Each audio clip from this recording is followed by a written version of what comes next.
Well, good evening, everybody. Welcome to the pre-show tonight. And I hope you're having a good day. Just getting set up over here. And which shouldn't be too hard. I got to turn that down so we don't get feedback. Feedback and God voice. All right. Let's get that turned down. I'm going to get the recording started for the archive. Boom, there we go. And it's all set. We're pretty much ready to roll right now. So all I got to remember to do is not turn down my mic so I don't forget to turn it back up.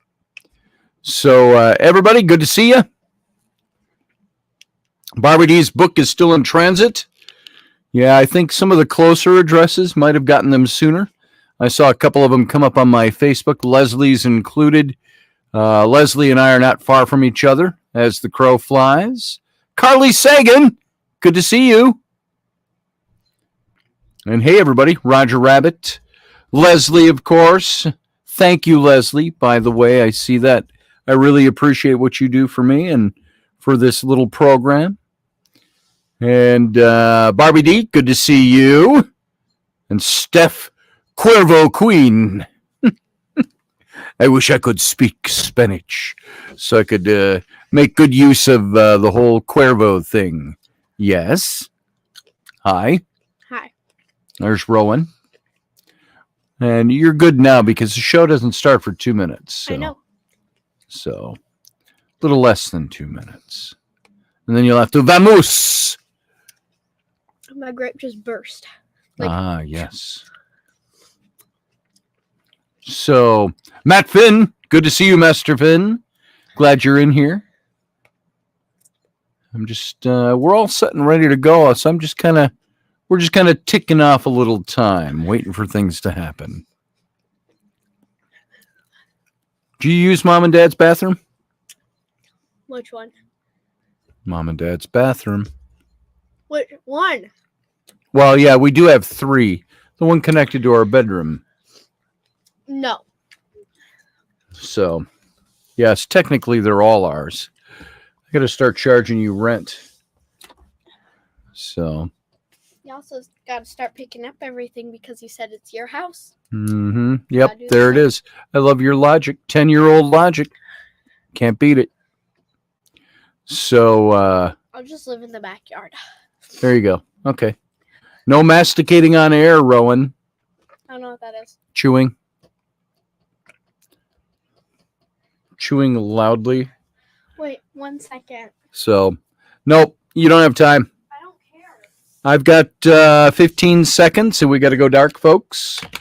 So you all sit tight, and we will be back in just a few seconds. So, hang on.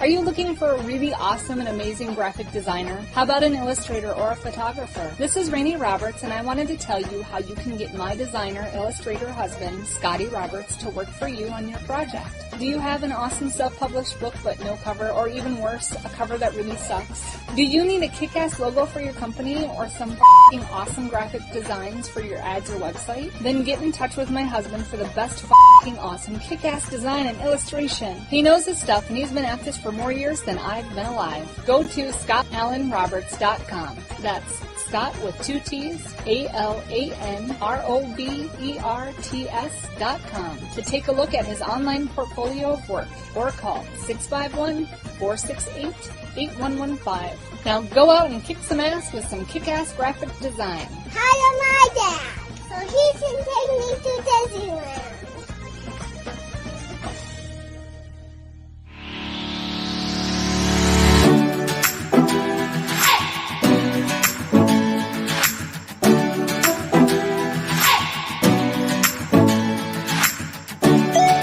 You're listening to the Intrepid radio program with Scotty Roberts. Intelligent Talk.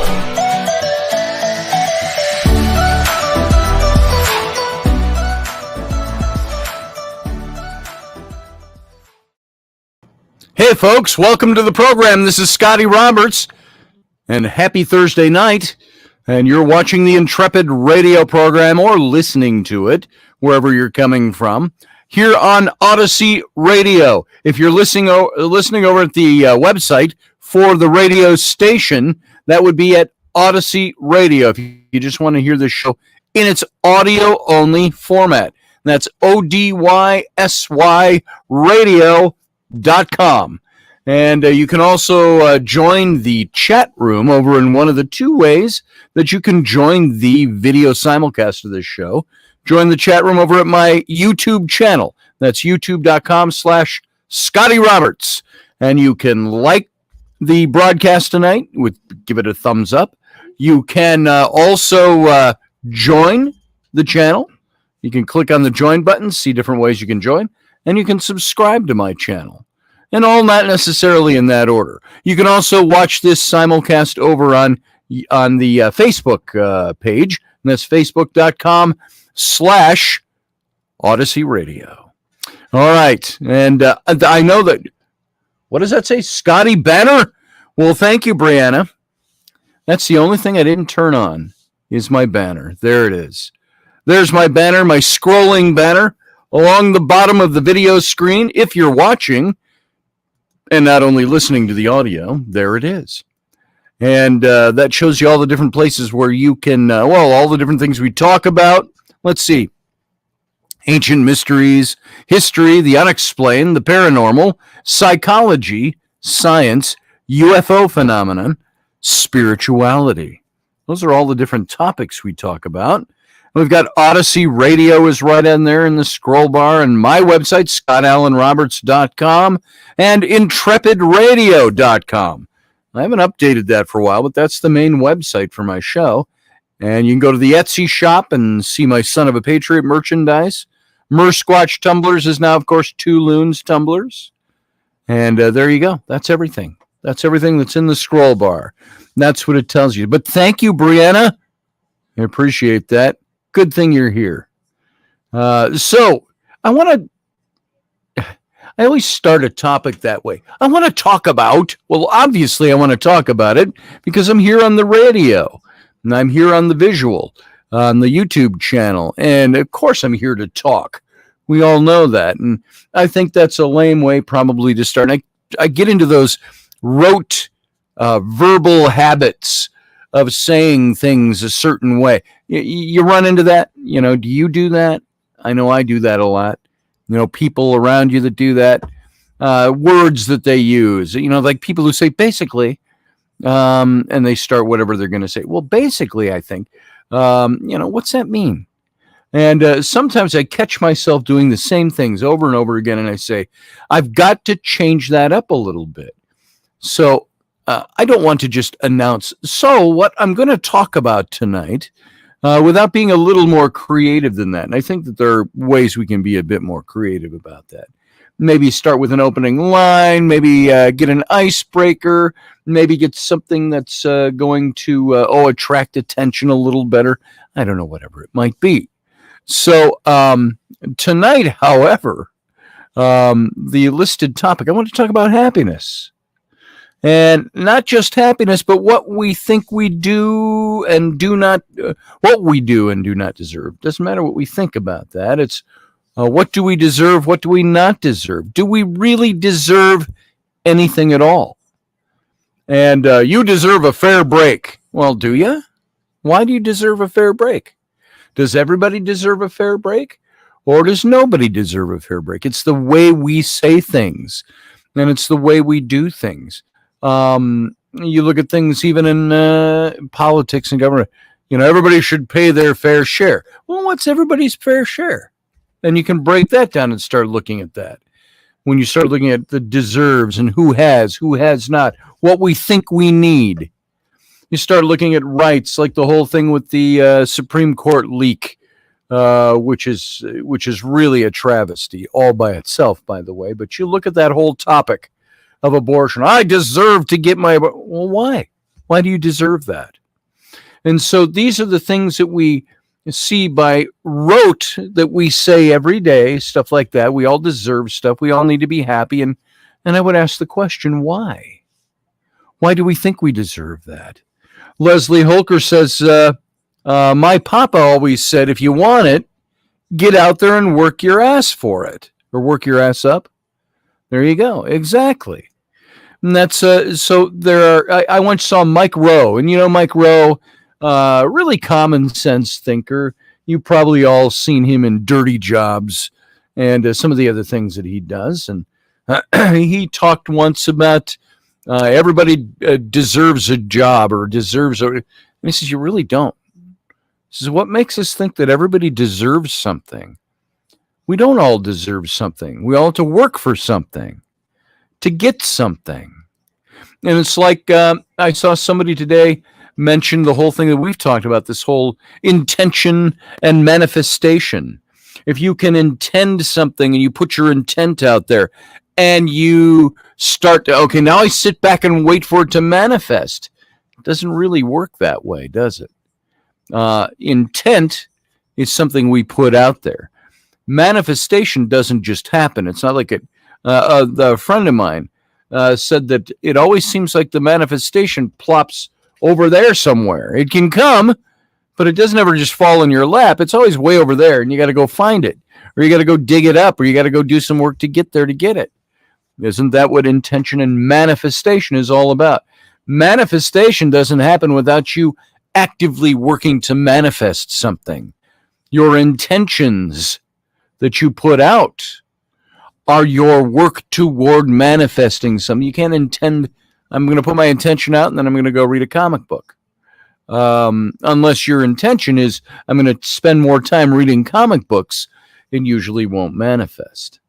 So, hey, Lelania over there in the chat room, she says, my day started happy with some exciting news. I don't think I deserve it, but I've been working hard for it, so I'm excited. Well, that's fantastic. And if you don't think you're working hard for it, you probably are. Most people who work hard for things usually are pretty modest about it. Well, I could work a little harder to meet that end or to get that to happen or so on. And so in thinking about this, I wanted to talk about happiness tonight. And then I thought, no, I want to talk about this whole thing about whether or not we deserve happiness. And so the first thing I wanted to do was kind of go through just what I guess I would call it, these are simple ways to create happiness in your life. Now, note, these are simple ways for you to create happiness in your life. Not for waiting for God to create happiness in your life, or waiting for your husband or your wife to create happiness in your life, or waiting for something or somebody else to happen to create. These are 11 simple ways that you can create happiness in your own life. Maybe some of them will seem a little cheesy to you, or a little, whatever. Or some of them might be, epiphanies for you. But happiness is, and is always going to be, one of the most cherished, yet one of the most elusive of all human desires, and reaching happiness, or getting what we think happiness should be. And in and day out, people search for happiness. But at the end of the day, they come up empty-handed. Well, what's happiness for you? What do you define real quickly? Just put it in the chat room if you're in the chat room, or if you're just listening on radio. Just think to yourself or speak it out loud. What are the things that make you happy? I like to travel. That makes me happy. I like yesterday or the day before, there was a day, and some of you who live more locally to my area, like Leslie, remember the day earlier this week where it was beautiful, rich blue sky and white puffy clouds everywhere. Not overcast, puffy clouds, and a sunny, bright blue sky, and it was about 72 degrees. And it was perfect. And we were driving around, Rainey and I said, this is a day I'd love to travel on. This reminds me of traveling. Is getting in the car and hopping somewhere and traveling. Leslie likes to stay home. That makes her happy. And maybe that's where your happiness is. It's at your home. It's the things you do, the things you build. So think of all those things that make you happy. Happiness isn't something that somebody gives to us, nor is it something that we have to have permission for. Happiness is a state of mind that's created from all within. It's the stuff we do. And I got these 11 ways to ensure that happiness is a part of your everyday life. Now, you might have a different list. This is a list I have. How do you ensure that happiness is something that you're going to have?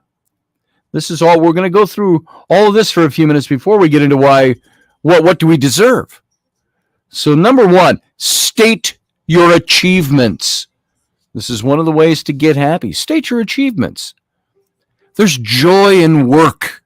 There's joy in the work to do the things that you want to achieve. There's no happiness except, Henry Ford said this, there is no happiness except in the realization that we've accomplished something. Henry Ford. I had a friend last week who put up some pictures of his garden, some landscaping he was doing. He says, I was going to take the weekend off, and I ended up doing this. And he says, but man, am I tired. And I said, yeah, but I said, isn't happiness something you derive out of accomplishment? Accomplishment is happiness. And accomplishment is restful. Sometimes just digging in a garden to do something, that's restful. You get your hands in the soil and so on. So it's easy to get caught up in day-to-day life and never take the time that we need to reflect on the things that we've accomplished. How did we get to where we are? Each of us has done plenty of awesome things in our life. Different things of awesome, but things nonetheless. Let's say you are somebody who has spent your whole life, you've learned from your mom or your grandma, you like to can fruit and vegetables or something like that. And you do that now and you go, I can look back at this accomplishment to where I can do this. I stock my shelves. I love this. It's hard work, but I love doing it. It's become a thing. That's just something that popped into my head. It came out of nowhere. Or building things out of wood. Or being a stonemason. Or, whatever it might be. Accounting. Can you find happiness in accounting? If that's your joy in life, yeah. So what if life isn't perfect? Not perfect at this exact moment. It's okay that it's taking a little bit longer with your fitness goals. Isn't that all of us? And it gets harder and harder the older you get. Doesn't come off as fast as it used to. Doesn't tighten up any faster either. So don't worry that you haven't reached the pinnacle of your career just yet, or all your goals, or the things that you want to accomplish.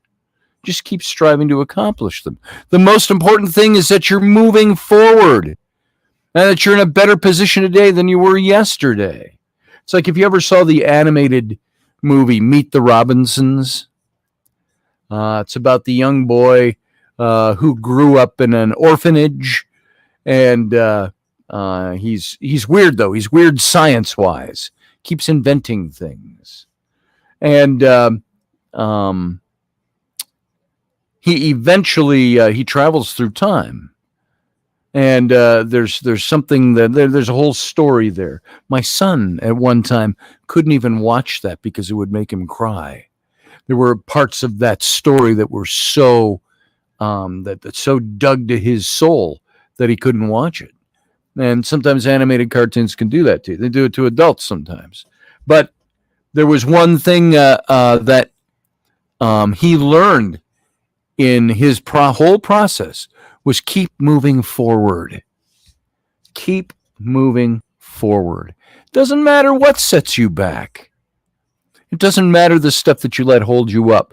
Pursue your happiness by looking at your accomplishments and then keep moving forward. Start a journal if you want, which I find to be at times kind of maybe cliche, but write down your thoughts.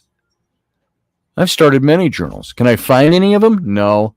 The only ones I've got are the ones that have some of the old poetry I've got in them, which I read on this show a couple of years ago. But look for your accomplishments, your milestones, your breakthroughs, the things that you've experienced, and make out that list. And after writing the list, take a moment or two to reflect on everything that you've done. So I've actually done a lot. I've actually achieved a lot. I've done things. Now, we got lots of topic here tonight, and I'm only on number 1. Let's go to number 2. Include the little things that you love into your day-to-day life. This is how to find happiness, by the way. Second thing. Well, first one was look at your achievements, your accomplishments. Second one, include the little things that you love into your day-to-day life and into your routine. Enjoy the little things for one day. You might look back and realize they were the big things.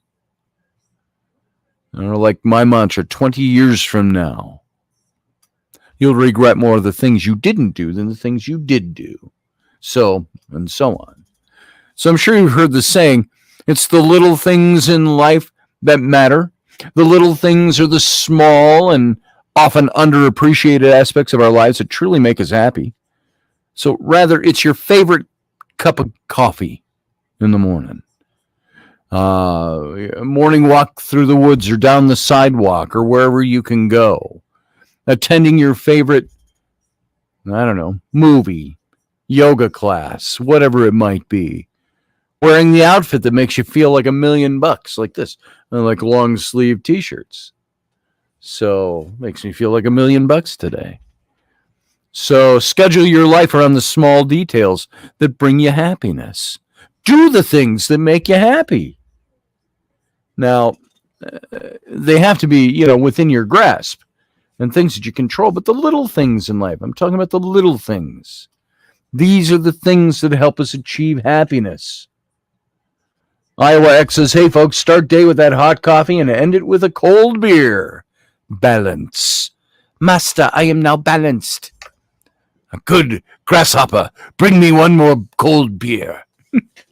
Then you are ready to leave us. Now, if you know the references that I just made, you get a gold star. If you're old like me, you remember those. Number 3, to make your happiness, do the things you love. Not just what makes you happy, the things that you love. Leslie says, I love my hoodies that Scotty creates. Thank you for that, Leslie. Bada boom, what a segue there. And she put a link where you can get some of the hoodies on t-shirts and stuff. So, number 3, do what you love to do. I'm going to ask you, Iowa X, what do you love to do? Steph, Cuervo Queen, both of you over in the chat room, what do you like to do? What do you love to do? Leslie, what do you love to do? Brian L., what do you love to do? Everybody that's over in the chat room, just start throwing the things you love to do. Steve Jobs, who was the founder of Apple, once very famously said, your work is going to fill a large part of your life, and the only way to be truly satisfied is to do what you believe is great work. And the only way to get to great work is to love what you do. If you haven't found it yet, keep looking, he said. Don't settle. As with all matters of the heart, you'll know when you find it. Or in other words, keep moving forward. Accomplishments. Doing the things you like, doing the things you love. People who do what they love for a living tend to live a happier and more productive life. They have higher self-esteem, and they have better health. Do you know what makes Monday mornings drudgery for most people that you know? Most Americans? It's because they have to get up and go to a job they don't want to do, or that they wouldn't be doing. And that's where you ask yourself, I would ask that, well, what would you be doing if you could? Ask Brianna. John wants to build trailers, and he's working toward that end. He would love to do that. He wants to work toward doing the thing that he loves to do. I looked at my own grandfather, who lived down in Honduras, off the north coast of Honduras on the island of Roatan many years ago when I was in high school. He pulled up stakes and he moved to a little island off the north coast of Honduras in the Caribbean because he wanted to be a dive master. He was a dive master, scuba diver for his shop. And down there, and he spent the rest of his life down there, another 20 plus years. So do the things you love. And people go, I can't do the things I love. I got to earn money. Well, have you looked into what it would take to do the things that you love, or to work yourself toward doing the things that you love? That's why we go to school, get the education in the chosen field that we want. That's why some of us, we have lives that are like this. We have dreams, we have things we want to do, we have goals, we want to aim toward the thing we love. We start working at that, then there's that detour, we fall in love. There's that detour, we get married. There's that detour, we have children. And of course, there's a million other things you can plug into the detours of life. But through those detours, are you still, and detours, I'm not saying they're roadblocks, so they're just detours. They're things you gotta, okay, now there's this twist in life, but it led to your happiness. You hope. So when you achieve those and you still have the things to achieve that are the bigger things that you love to do, are you still working for those, or have you let them go? So the big question is, are you still pursuing the things that you love, to get to the things that you love, to do the things that you love? And again, that is where my mantra falls in Mark Twain quote, 20 years from now. Listen to me. Listen to it like you've never heard me say it before. 20 years from now, you're going to regret more the things you didn't do than the things you did do. So cast off the bowlines. Sail away from the safe harbor. Set your sails to the trade winds.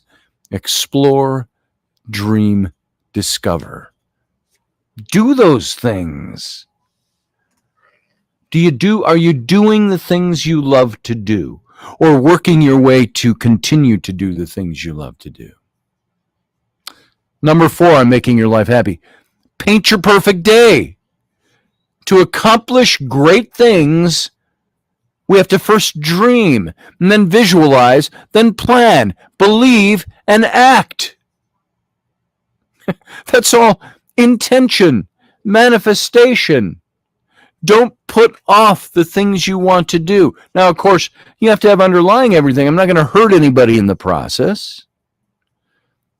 I'm not going to be stupid in the process. And then you gotta keep everything in balance that way. But everyone has the power to live each day exactly the way they want to live it. You have the power to do that, whether you think you have the ability to do it or not. Just spit on myself. Pardon me, all those of you in the front row. They say that when you spit when you speak, that you're enunciating properly. So there, those of you in the first row down there, I'm enunciating properly. So everybody's got the power to do what they want to do, to live the way they want to live. Maybe we don't always have the money. Maybe we don't, but you know what? We've got the ability to do whatever we need to do. I want to build a house. I've been saying that for 3 years. We thought we were really close once, and then we got a little further away. All I have to do is sit down and I got to make that list. What are the things I need to do to manifest my intention? What do I need to do that? And we all have the same 24 hours in our days. And we got to work with that. It's up to us to decide how to fill up those minutes. Ask yourself, are you wasting time? Are you wasting time watching TV? I like to watch TV sometimes. I don't like it to take a whole lot of my day, but I like to watch TV. But are you wasting time watching TV? I was fooling around with stuff in Photoshop for about a half an hour or 45 minutes this afternoon, trying to make a graphic that wasn't for anything that was pushing me further along. I was messing with stuff with my business. And there was one point I said, I'm spinning my wheels. I'm wasting my time on this. I have other things I need to get done that will better my position in life, not this. So do you waste your time sleeping in or sleeping late? Do you complain about your job? Do you wish for a better life? Or are you going after your goals and dreams and doing whatever it takes to reach them? Whatever it takes within reason, by the way. If I could only knock off this guy, I'd make it to the top. Yeah, I'm not talking about that. Those things have ways of backfiring. Lelania, I've been on trial. We all do that. We get latched into it. I'm not talking about those momentary things. Those times you go, hey, I watched that trial for 2 weeks. I watched that thing going, now I got to get back at it here. It's not spend the next 8 years of your life watching trials. So, unless you're a judge or something. So, are you doing what it takes to get to your goals? And take these 3 steps to achieve your perfect day. Now listen to this. Realize that you have the power to achieve anything you've ever wanted, and no one else can do the work for you. All right?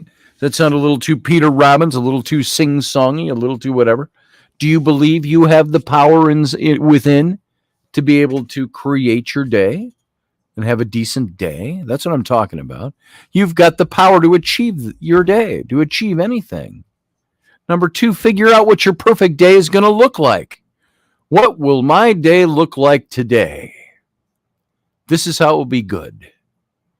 I generally try to tell my kids when I'm dropping them off at school, and I got to make 2 stops. I'm glad the elementary school, the middle school, or the elementary school, high school, middle school are all on one big arced curve as you go down the road to drop your kids off in the morning. And I'll drop the girls off and I'll tell them, hey, I love you.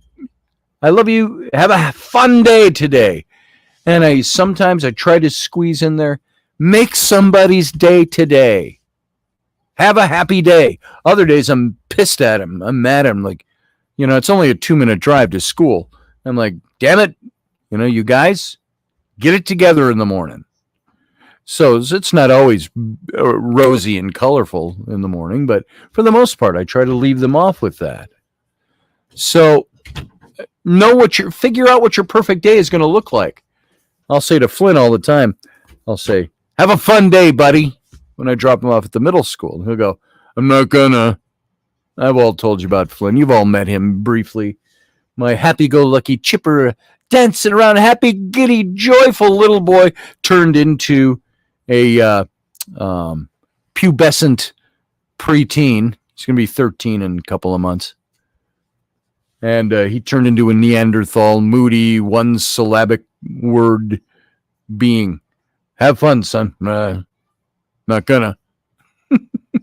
That was 3 syllables. That's about all he'll say at once. I'll say, yeah, you can.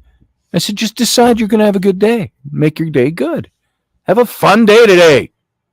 Damn it. I tell him, damn it, have a fun day. Make your day. Make somebody else's day today. And that's going to make your day. And number 3, you have to believe 100% that your perfect day is going to become a reality. You have to intend it and manifest it and actualize it. That's your job. You have the ability to do it. You've got the power to do that. Okay, number 5, the things that bring us happiness. Put yourself above everything else. Oh, you notice I didn't say put everybody else in front of you. Be a selfless person. Give of yourself to everybody. No, put yourself above everything else.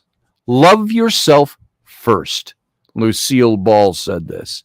Love yourself first. And everything else falls into line. You really have to love yourself to get anything done in the world. That was all Lucille Ball. And we really owe Star Trek to her, by the way, so she's my hero. I liked her outside of Star Trek, long before I knew she was part of bringing Star Trek to the world. So, but does she not make a good point? It's time you put yourself first and become selfish for yourself. While it's admirable to help other people, don't forget to show yourself some of that love that you give other people. Treat yourself to a massage. Don't just buy one for your mom or your sister or your husband or your wife, such as the case may be. Treat yourself. You take a weekend trip where you can disconnect from the noisy world you live in. Block out your time and don't let anybody else cut into it. That's a Rainey just walked into the room, and I was just going to say this, and this is not necessarily for her benefit, but now that she's in the room, she'll hear it. Rainey doesn't do enough for Rainey. Ever. Rainey does for everybody else. And it's not loving herself by not putting herself first. Hi, back there. Hi. Sometimes, as this point tells us, you have to put everybody else aside. You have to put yourself above everything else. My wife needs more of that. She needs the massage. I need a massage. I want my wife to massage me. Hell yeah. But you know what? She needs a massage too. I always massage her. And I'm totally willing to give her one. I always A real massage one her. even. I So, always massage her. and Ellie here standing next to me on radio, live radio, Ruining broadcasting your out hair, from Odyssey Radio, making you look and like a also child. to our chat room. Ellery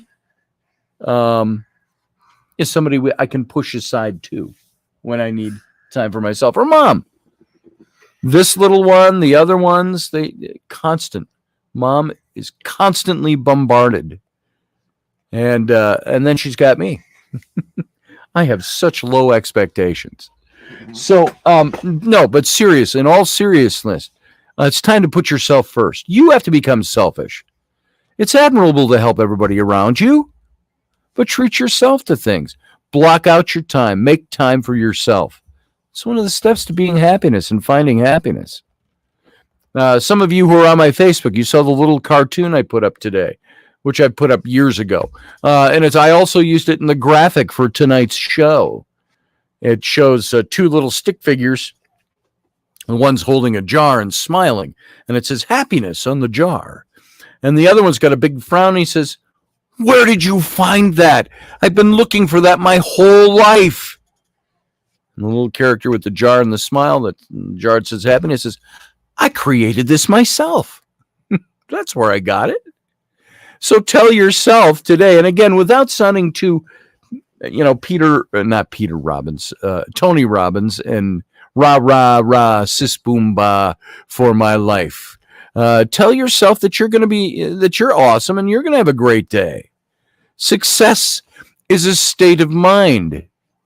If you want success, start thinking of yourself as the success project. Happiness comes from within.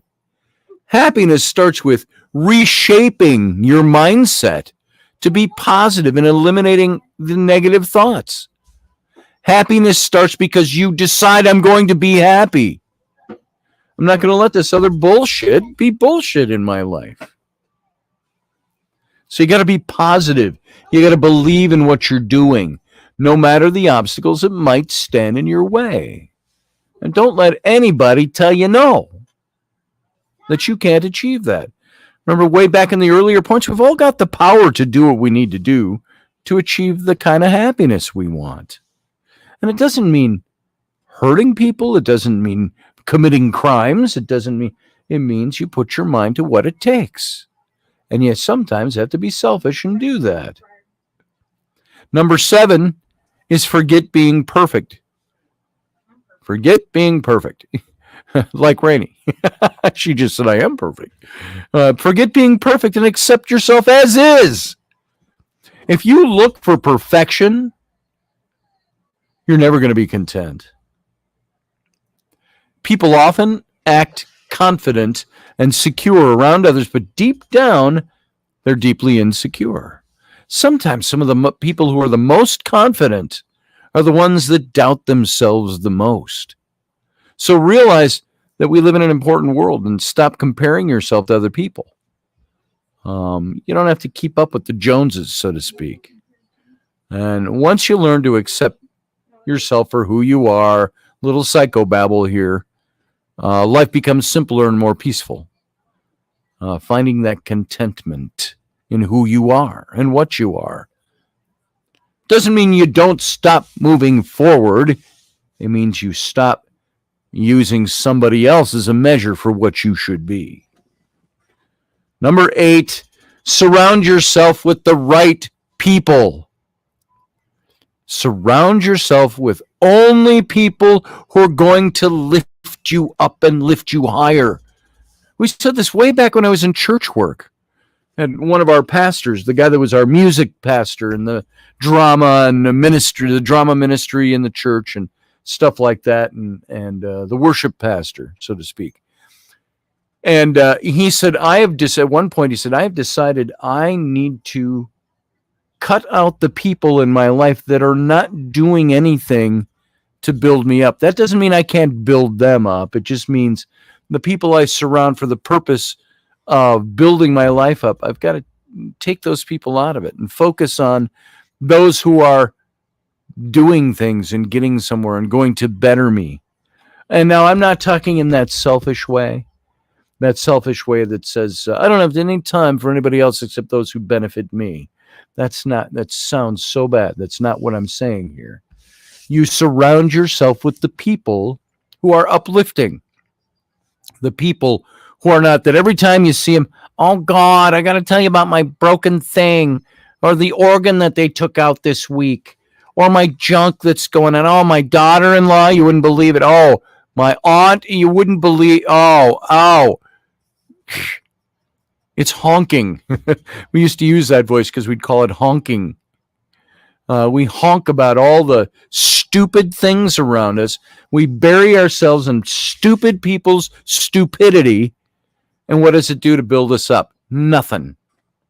There are people recently, my wife has had to say, I don't want to have anything to do with those people I've known for my whole life because those people tear me down. And she's got a better place to be and a better thing to do. Your friends and your associates, the people that you stack yourself up with, should bring out the best version of you and help you strive to new levels of life. Look for the friends that are going to lead you to striving to be better and do better and go to better places. Think of your company with them in terms of quality instead of quantity. You looking for quality time for me? Standing in the wings staring at me while I'm doing live radio? Child, what can I do for you? What do you need? No. Okay, you just came over to stare. Yeah. Okay, you can stand here and stare. So it's more important to have a few quality friends, friendships, relationships who inspire you. Okay, bye. Than tons of friends, see ya, who leave you in a negative state of mind. You ever go to those get-togethers with that group of friends that are like that? And you're like, you leave there and you feel like, I got to go wash my mouth out with Listerine or something. I got to brush my teeth. I got to take a shower after hanging with those people. Because it's like you don't literally go through those thoughts, but you feel that way. You feel like, oh man, that was not fun at all. You come home negative. You come home crabby. You come on, fine. And I got to tell you too, these are all ideals to reach for. Doesn't mean I've mastered them or Rainey has mastered them or any of us have. We're all dipshits sometimes. You know that? We all do stupid things from time to time, and it's okay to call them stupid things. The thing is, this is what you're striving to do. You're striving to be better. You're striving to be around the people who build you up, who inspire you to great things. I remember in college, this just popped in my head, and let's see if I can even remember how he said this. He was one of the assistant deans of the school I went to. And you probably heard variations of this, because I have. He said something like, he said, Scotty, he says, I want you to remember this. He says, small minds talk about people. Average minds talk about events. Great minds talk about ideas.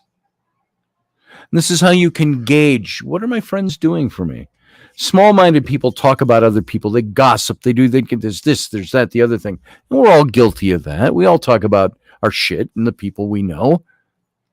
Average minds talk about events. Oh, that thing I went to do. Oh, the baseball game. Oh, I went fishing. No, I did this and that and blah, blah, blah. Great minds talk about ideas and the things that inspire us and inspire other people. It doesn't always have to be, like you're getting together with your friends and you're having a hoorah, glorious, high-quality achievement concert of some time, conference. No, it just means that you talk about things that expand you, that expand your world, that inspire each other. Then you can gossip about the idiot down the street who doesn't mow his lawn. I'm kidding. You get it, though. Number 9, stop worrying and keep it moving. Like at the beginning, we said, keep moving forward. Stop worrying about what you have to lose and start focusing on what you have to gain. Don't worry about what you're going to lose. We're going to lose things every day. We aren't going to make goals certain days. We're going to spend our lives. If we spend our lives licking our wounds and worrying about the possibility of the wound we're going to get, we're never going to get anywhere. Focus on what you have to gain. Life is full of what ifs and endless possibilities. So whatever's going to happen, it's going to happen, whether you worry about it or not. Worrying doesn't do anything other than make the process feel worse. So why waste your time worrying when some things you have absolutely no control over, but you do have control over yourself. You do have control of how you talk. You do have control of how you act towards other people. You've got the ability to control all of that because that power is in you. So if what you're worrying about isn't within your means to be solved, move on from it. Don't let it put a damper on your parade. Embrace. See a spider. It's a little tiny spider right there, halfway between me and the screen. And I know he's a spider because he keeps going up and down and up and down. He's right there. But he's tiny. No, I don't have to kill it. Stop. I'm getting a paper towel. Oh, there he goes. Down the toilet. There he goes. Dad, where is it? I don't know. He went off into the dark in your direction somewhere. Move on from the things that aren't going to work for you. Things you can't solve. Don't let it put a damper on you. Embrace the uncertainty that life brings and get on with enjoying your life. Life's uncertain. Things are uncertain. Move on. Number 10 out of the 11. So we might not make it all the way to what we deserve and think we deserve. We might hit on it. Yeah, we still have about, what do we got? 7 minutes left. So 10, get out of your comfort zone.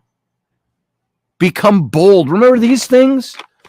These things to make you bold? Spark courage? Things that make you bold. Get out of your comfort zone and become bold. Find reasons to be bold, to practice being bold. Move out of your comfort zone. You can only grow if you're willing to feel awkward and uncomfortable when you try something new. We can't become what we want to be by remaining what we are. How do you become what you want to be? By remaining where you are. You don't. You got to get out of your comfort zone. Let's see, right now, if I just open this box up, these things to make you bold. What if I just dug in here and grab one? Let's just see what one of these says. We don't pontificate on it too long, but make an exciting change to your appearance. There it is. Make an exciting change to your appearance. And how does that make you bold? And what does that mean? Does that mean I'm going to shave my head and put satanic horn studs implanted into my forehead. That's making a change. No. Change your appearance a bit. Change up the way. Dress differently. Do something differently. Look different. Try something bold and new for you. Anyway, that's superficial, but nothing worth having comes with a 100% guarantee of success, nor should it. Being willing to take risks is what life is all about. Risk is our business, said Captain Kirk. Living in your comfort zone shrinks your world and gives you tunnel vision. Instead of thinking, if only I had, take a leap of faith and maybe, just maybe, you're going to discover the life you always wanted.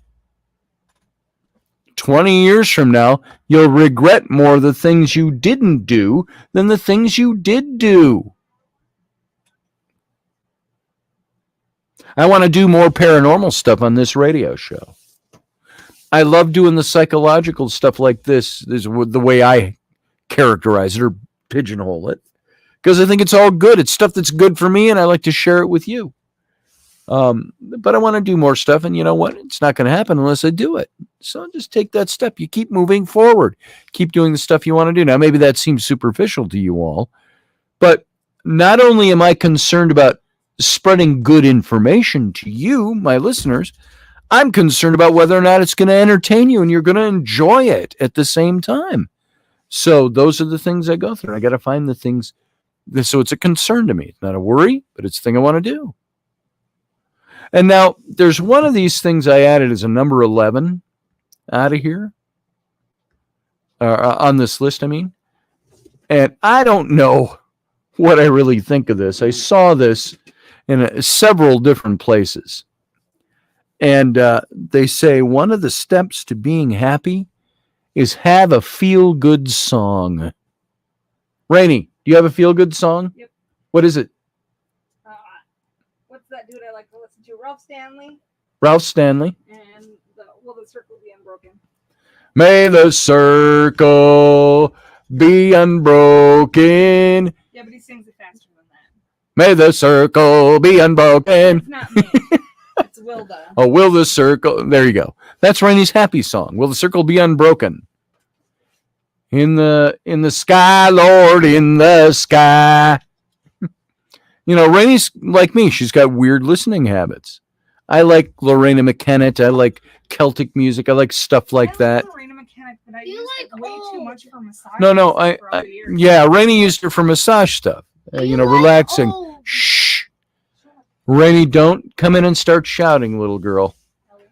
So there are things that I'm not saying Rainey doesn't like Lorena McKennitt. Those are my go-to things. She has different go-to music. She likes Appalachian gospel type of music. You know, like from "Oh Brother, Where Art Thou?" You know, "Oh Death." I like Folksy bluegrass music. Daddy, she likes. You call Yes. me Rainy. Okay. We'll talk about that when I'm all done with my show. All right. I might have been talking about Mom, not you. You were just right in the middle, interrupting, yelling. All right, there you go. So have a feel-good song. What's your feel-good song? Anybody got a feel-good song? Post your link in the chat room to your feel-good song. What's your feel-good song? Songs make me feel good are weird for other people, you know.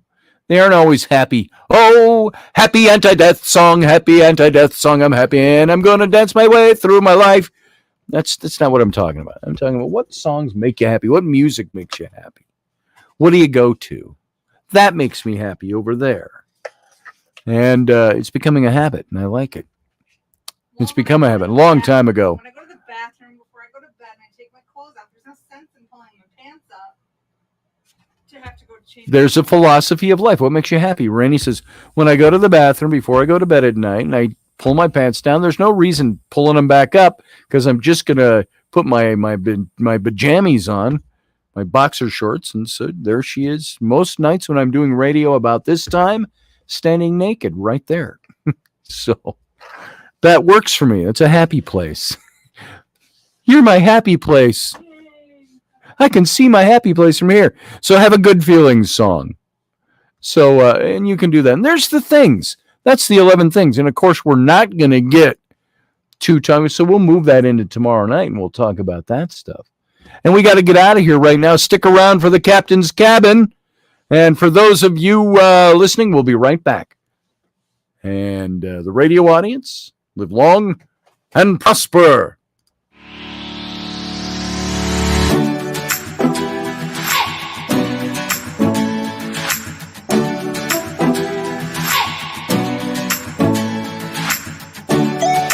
You're listening to the Intrepid radio program with Scotty Roberts. Intelligent Talk.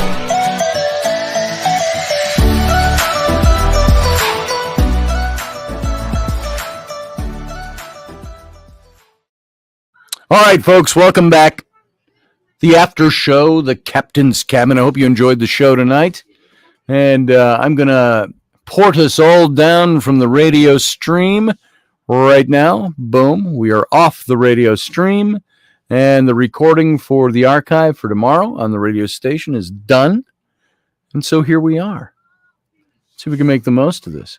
I'm going to put in the stream if anybody wants to call in. During the short time we shall be together in the Captain's Cabin. Remember, tomorrow night, if we have Uncle Dave here tomorrow night, we might have our typical old Friday night Captain's Cabin. And so I got to put on my glasses so I can see the small type of the... Let's see. Oh, it said I got an error. Oh, maybe not. So, all of you, thank you for being here. David Castle, I see you there. Steph. And, you know, you can stick around, guys. If you don't have anything else you got to do at 11 o'clock at night Central Standard Time, or 10 o'clock here, then stick around for a little bit. We'll see if this takes us anywhere tonight. And Leslie, good night to you. I see somebody saying have a safe trip. So wherever you're off to, Hips Don't Lie is my happy song. So says Lelania. So Hips Don't Lie. I don't even know what my happy song would be because I don't have a go-to song for that. I have music I go to that is happy music for me. I like things like, now I love Gaelic Storm, where they do Irish songs and urban Irish and stuff like that. And if you've heard them, I've told you about them before. You've probably listened to them, some of you. They have one, it's called Don't Go for the One. Now, I think I told you when Sam and I were driving back here from Louisiana about this time last year, we put on all the different Gaelic Storm albums, and they got to have at least 10 or 12 of them out there. And we were singing through the whole thing as we're driving. And one by one, we were having a great time with that. But what was the one that says, it's called Don't Go for the One. It says, my friend Harvey married Tracy McCall. I says she is a scary old doll. A voice out of hell and a temper to boot. Arms like a navvy and a face like dried fruit. Well, I met with Harvey back home last year. Said I to him, want to go out for a beer? My sister's French husband is over for tea. I've been sent to is over, said he. I've been sent to get snails from...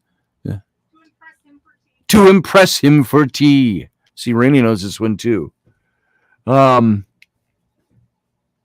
they go to the pub, and I can't remember how it goes now, but they go to the pub, and they start drinking him down.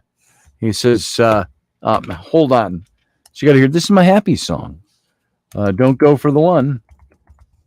You know how you have words to a happy song, you know them all? And then you try to recite them. And you go, okay, I'm looking for the lyrics. Here they are. The lyrics say this. All right. My friend Harvey married Tracy McCall. By Christ, she was a scary old doll. A voice out of hell and a temper to boot. Arms like a navvy and a face like dried fruit. I bumped into Harvey back home last year. Says I to him, "Do you want to go out for a beer?" "No, me sister's French husband is over," says he. "I've been sent to get snails to impress him for tea." I was down in the snail shop, she told me to go. I'm a little bit late because business was slow. Snail, slow. "If I'm not home by 6, I'll surely be done. The missus will kill me. Let's just go for the one." And then the chorus is, the one, don't go for the one, don't go for the one, for the one, for the one, the one, don't go for the one, don't go for the one, for the one, for the one. For the one went down fast, and the second did too. 3 or 4 more. 'Twas a fine how do you do. Harvey looked at his watch, shrieked out with fright. It was 20 past 10. We'd been drinking all night. Well, cursing my name, he sped across the floor. Clutching the snails, he ran out the door. "I'm a dead man," he says. "I'm drunk and I'm late," as he tore down the road and up to his gate. The one, don't go for the one, don't go for the one, for the one, for the one, the one, don't go for the one, don't go for the one, for the one, for the one. Well, he opened the gate and he ran down the path, but he knew he was in for the dragon's wrath. But he tripped and he fell, and up in the air went the bag with the snails lying everywhere. Hearing the noise, she kicked open the door. The snails and Harvey were spread across the floor. "You're 3 hours late," she screamed loud as she could. "What's your excuse? This had better be good." Well, he looks down at the snails, and with a confident air, he says, "5 more feet, lads, we're nearly there. The one, don't go for the one, don't go for the one, for the one, for the one, the one, don't go for the one, don't go for the one, for the one, for the one." And they repeat that 3 times, that chorus. So there you go. That's there's a happy song if you ever want to hear it. A snail trail, says Steph Cuervo Queen. So anyway, thank you, Matthew Sainsbury. Greetings and favor to you, Morgan Snow, says David Castle. Iowa X, my little Armalite is a good Irish song. And they've got more, of course, like that. I like the one where Gaelic Storm is the song, "The Night I Punched Russell Crowe in the Head." That's a good one, too. That's a happy song. And so that's a lot of fun. Let's see. "Laddie," says Matthew Sainsbury. So, James, I like the old Petra Sith Rock. There were some good songs from Petra in their day, back in 1984, 85. 83, 84. I lived in Lynchburg, Virginia, and so Petra was at their height back then, the early 80s. And there were a couple of their songs that I liked. If we're thinking, I think it's the same band. Christian heavy metal band was kind of their moniker. Yeah, they did some good stuff, James. Excuse me, they had some great lyrics, too. Grave Robber was one of my favorites of theirs. I didn't know a lot of their stuff, but I liked that one. So, Steph says, hair bands have great go-to sings. Yes, they do. Like White Snake. Always had some great songs that were go-to songs. So, and that were a lot of fun. Did Bree pass out from trying to be good? Was she actually trying to be good tonight? Where'd she go? Where'd you go, Bree? Let's see, Brian. Yes, I did. Oh, Bri, not Bree. I was thinking Brianna. Sorry, Bri. So good to see you. Jars of Clay, says Morgan Snow. I didn't know much of their stuff.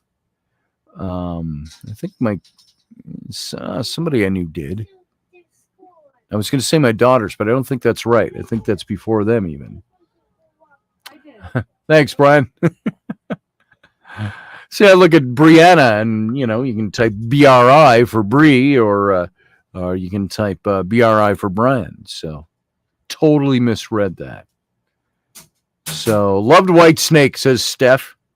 Is this love that I'm feeling? Is this the love? That was one of theirs, wasn't it?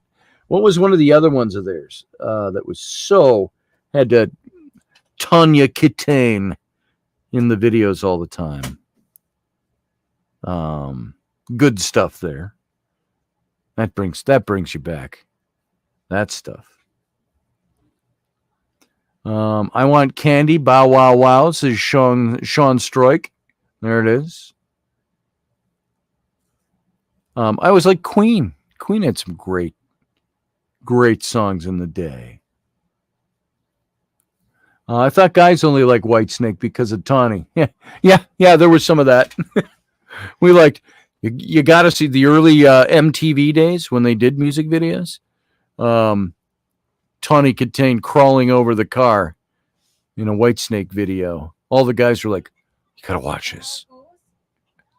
So, guys always liked Madonna for the same reason back in the early 80s. Her music videos. So, This Is Love is what I heard a few hours ago, Michelle Cannon Free says. Fantastic. And Crew, Motley Crue, of course, yes. Queen, one of my favorites. And I liked Queen, especially after they did all the music for Highlander, the original Highlander movie in 1983. They were great in that. All those songs were fantastic. We Are the Champions and Who Wants to Live Forever. Some of those songs. Wings was good. I liked Wings. Poison. Didn't listen to much of them, Brian, but yeah, they were good too. They were all there in the background. Oh, and for Flash Gordon, Scotty. I don't know that one's ringing a bell in my head. Oh, for Flash Gordon. For the movie Flash Gordon. I was thinking of a title of his song for some reason. Yes. Matt Finn says, have a great night, everyone. I'm off to sleep. Love you, brothers and sisters. If you need a good feel song, here's one from The Brighter Side of the Rainbow. Oh, I don't know what that is. I'm going to have to look it up now. The Brighter Side of the Rainbow is his reference for whatever that song is. Now I got to look it up just to see what it is and see if we can. Here's his link. Boom, there. Can I copy that? No, I can't. Not on there. Let's see. I can't copy it in here. I can only copy it in YouTube and find out what the song is. So click the link and you'll understand. I don't know if I can click it. I can't click it in here because I'm in StreamYard, governing the whole process here. So I'd have to go open up YouTube and start getting feedback because YouTube's 30-second delay from what I'm actually doing here. So let's see. I'm going to have to do it now because he's challenged me to do it. Let's see what we got. I'm going to go over here into my channel. Let's call up tonight's show, which is right there. Still in progress. Oh, ads. I got to get ads first, even though we're live. So, boom. There, see? Still in progress. Oh, ads. I got to get ads first. See, it's we got the feedback. So, boom. So, let me put that on pause. And let me see what Matt Finn is talking about here. Viva Las Vegas movie. Rock Vegas. Had a nice song. This Isn't Love. This Is Destiny. Oh, that reminds me of Lady and the Tramp. If this is love. Na, na, na, na, na, na, na. That was Lady and the Tramp, wasn't it? Let's see. Let's see what this is. This song from Matthew Finn. Oh, yeah. That actually went through my mind. Israel Izzy, I can't even pronounce it. Kemawatsawego, the Over the Rainbow song. I wondered about that when you made the Over the Rainbow reference. Yep, I remember when this came out. You know what was the first time I heard this song? Was, I don't even remember the character names now. Is this 20 years ago now? When the doctor died in the show ER?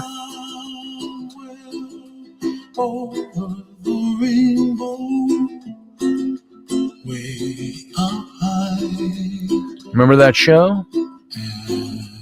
Main character dying of terminal cancer over the season, and then when he dies, the woman who loved him, she's talking to him. He's laying in the chair out on the veranda with the wind coming in, and she's talking and he's not answering. She turns to him, and he had passed away, and this song starts playing.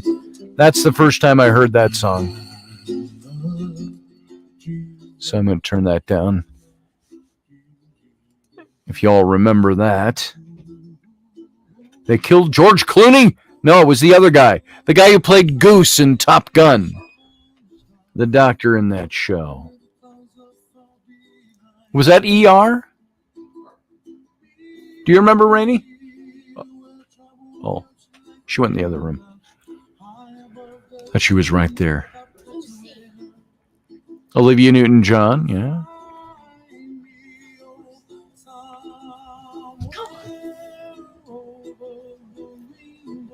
I'm looking to see if there's anything else here. Just looking through the chat room. ER. Yeah, it was ER. And I don't remember the doctor's name, but I thought it was a really sad scene. But they made it happy at the same time. It was that they're having the conversation. He's just laying there on the... It was like a Shea lounge out on the deck or the porch or something. I think they were on the ocean, if memory serves, and the wind's coming in, and it's a beautiful day, and they're talking, and he says something, and she responds to him and turns because he wasn't replying back, and he passed. And then this is playing. So, Anthony Edwards.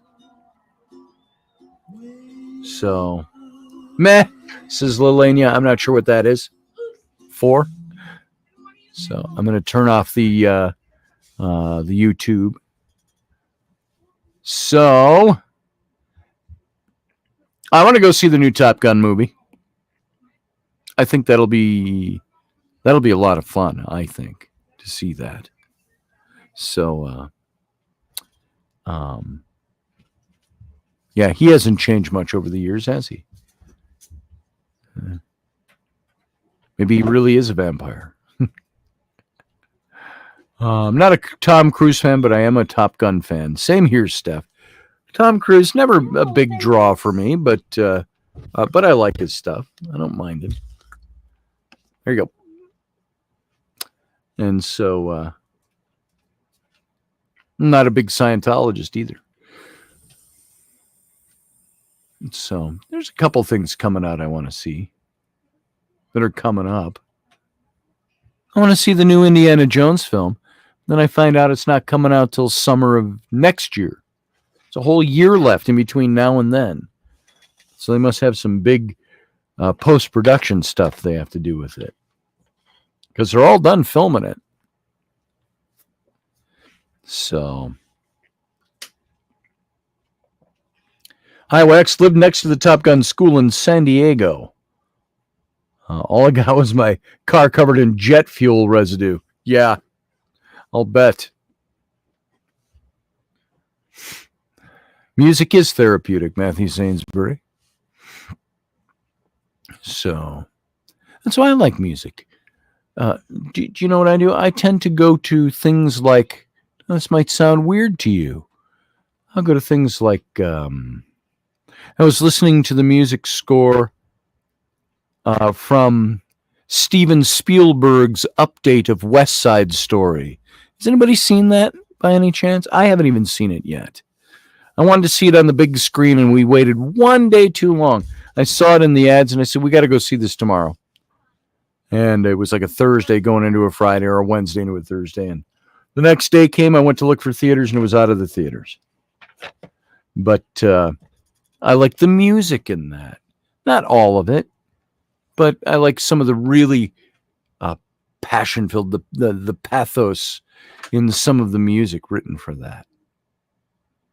It's on HBO Max. I haven't watched it either yet. I want to see that. So that does it for me. Morgan Snow didn't like the first one? Oh, come on. It's a classic. When you're a jet all the way from your first cigarette to your last dying day.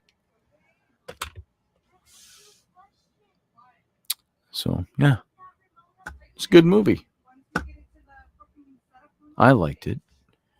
And, of course, I liked some of the songs from it that have lasted for years that people don't always know were part of West Side Story. The things like There's a Place for Us. A Place for Us, I think it's called. Everybody's recorded that's got a voice.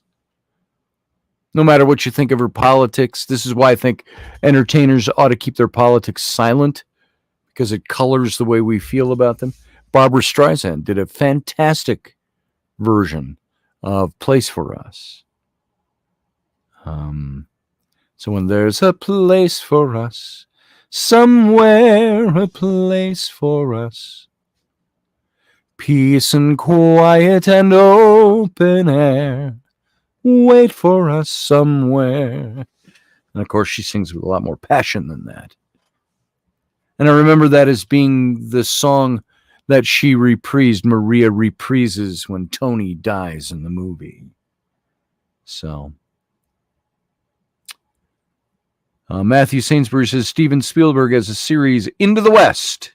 Chose some of the American expansion west. Yeah, it was a good series. I haven't heard the music in that one. I'm not sure what it's like, but speaking of music. So, I like movies with great musical scores, great orchestration. So, Lelania says the only record I own is the E.T. soundtrack record I got as a kid and never played. You still got that, huh? You see back there behind my head? Right there where my finger's pointing? That's an E.T. Halloween mask that used to be in its original box, which got crushed during a move. And so I had to take that mask out. It's sitting up there. I'm just going to leave it up there. It got a little cracked. It's from the 80s. Halloween, the little plastic mask you put on with the string. So, Dancing Knife gets pretty funny. Not sure what that is. What's the song with the big furry monster in the video? Starts off in the bar with a hot bartender, says Sean Stroik. I have no idea what that one is. Morgan Snow doesn't like musicals in general. That's a funny thing. I'm not gay. Not that there's anything wrong with that. But I love musicals. Always did. And I love antiquing. Uh-oh. So, but I'm not gay. No, I do. I like musicals. And as people used to say, remember, oh, if you're gay, you like musicals, you like antiquing, and there were other things you like. I don't know. I don't care. I don't buy any of that anyway. But I love musicals. One of my favorite was Camelot. I enjoyed Camelot. Although the more I learned about the history of that time period and the Arthurian legends and the Arthurian cycle and all of that in the time period he would have lived, which was long before knights in armor and jousting, it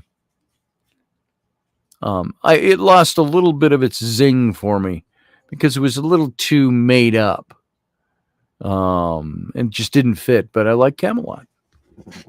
Wow, just had a huge deja vu moment, says Brian. Crazy. I get those every now and then. Not as much anymore, like I used to. So,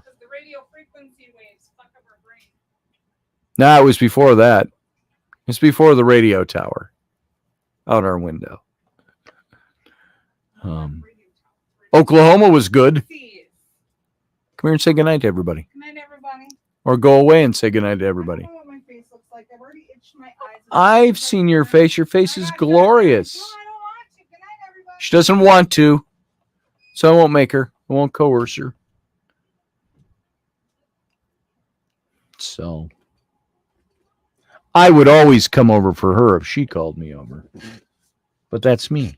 I like musicals too. So Oklahoma was good. I was trying to wake up my son the other day and he was sleeping on the sofa. Sometimes he likes to just go. His room is upstairs. Sometimes he just goes out and sleeps on the sofa. Okay. And I get up and I'm making my coffee and the alarm goes off at 7:00. Time for him to get up. I'm like, son, wake up, wake up. We would sing the worst. Old Judd is dead. Old Flynn is dead. A candle lights his head and he's looking all so purty and serene. And serene. Though folks used to treat him bad, now he's still in bed. Because he does not want to go to school. Go to school. So I'd sing that while I'm washing dishes or something in the morning. Trying to get him up. We always used to wake the kids up with, oh, what a beautiful morning. Oh, what a beautiful morning. Oh, what a beautiful day. I've got a beautiful feeling. Everything's going my way. Bada boom. So, love that stuff.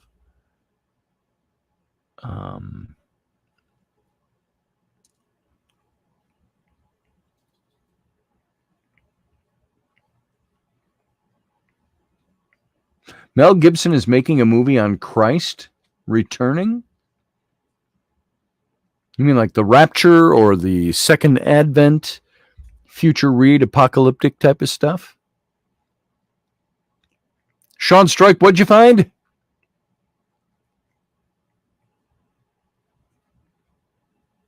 I had to be in Oklahoma or I would have spent a year in detention. I'm going to give you detention for a year, boy, unless you help out the drama department and you have to be in Oklahoma. So, the second coming, okay. So an apocalyptic film.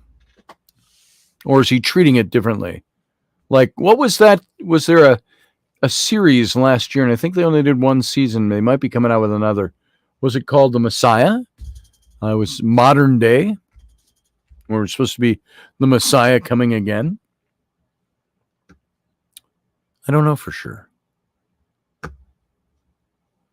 Don't know what he's doing. So, be interesting.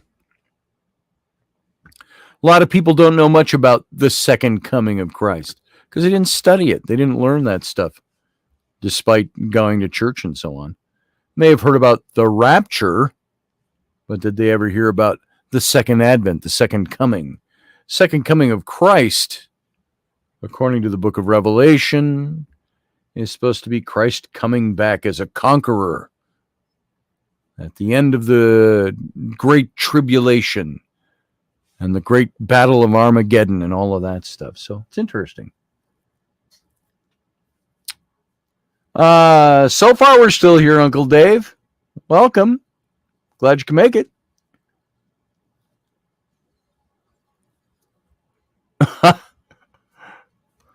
Iowa had a deep voice for certain reasons. His testicles had dropped already. Melanian took out the island. What was that? We were canoeing camping. We stopped on an island in a river in a camp to camp and found a creepy old sign that said Deja Vu Island. We decided to stay on the bank overnight. Flash flood came through. took out the island. That's not cool. Bet you were happy you decided to stay on the shore.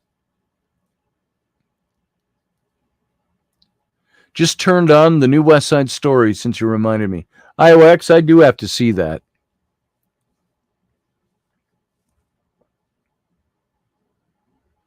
That does sound good. It looked good. So, I mean, it's hard to remake a classic that a million people have seen, but I hope he did a good job with it. The music sounds great. So, I've listened to the music, the score, on YouTube while I work sometimes, and I love it. Certain songs I'll just replay because I like the turn of a musical phrase. Something that just catches you. Sometimes just the music is enough to turn a song into something that is a lot more passionate. So,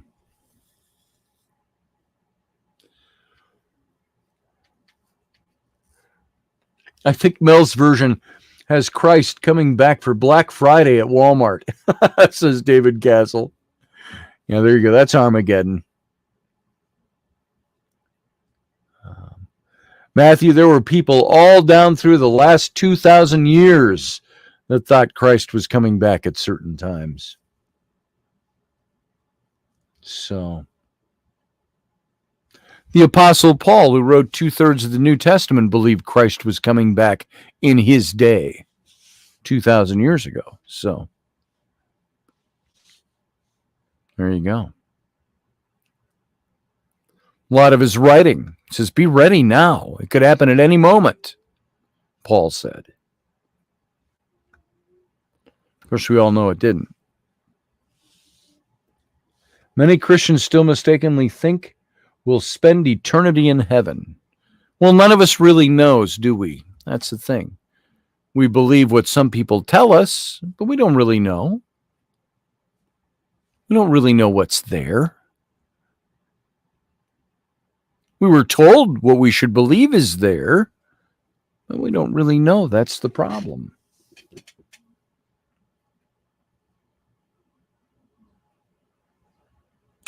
I remember as a kid in the 80s, says Brian L., our preacher said it would happen in the 80s, then the 90s, and then the 2000s, and then so on and so on. Yeah. Yep. Same way it was for me. I did have a youth pastor when I was in 7th grade, 8th grade, that I remember he was teaching about these things, about Christ coming back. But he always threw in this caveat whenever he talked about eschatology or end times, things like that. When he was speaking to the youth group, he'd say, it looks like it now. And this was in the early to mid 1970s. He's saying it looks like it now. It looks like it could happen any day. He says, but he said, God could always reshuffle the deck, he'd say. And I think, well, that was a good way to put that. Because it might look like it now, but if it's God's business, God can do whatever he wants. He's not abiding and holding to anybody's rules, except the rules he created. Our pastor used to say, and he was pretty much an intellectual, he said, can God open and shut a door at the same time? Meaning physically. Can God physically open and close a door at the same time? Maybe metaphorically, but physically, can he do that? And he said, no, because God, his reasoning was when God created the universe that we have, he created a universe that had to abide by the laws of physics. According to the laws of physics, you cannot physically open and close a door at the same time. Unless well, metaphorically, by opening that door, I closed the door to the other opportunity I had. That's metaphoric. That's not literal, not physical. So he said, no, God does have restrictions in this realm. Some of them physics. When, as my pastor put it, when God created physics, he created a limitation. So is God capable of doing that? Probably. Yeah, same door. That was the idea. It was supposed to be a really simple illustration, Lelania. Say, can God open and close a door at the same time? Well, no, because he's bound by the laws of physics in this dimension. So, but it's God, no restrictions. But has God placed restrictions on himself?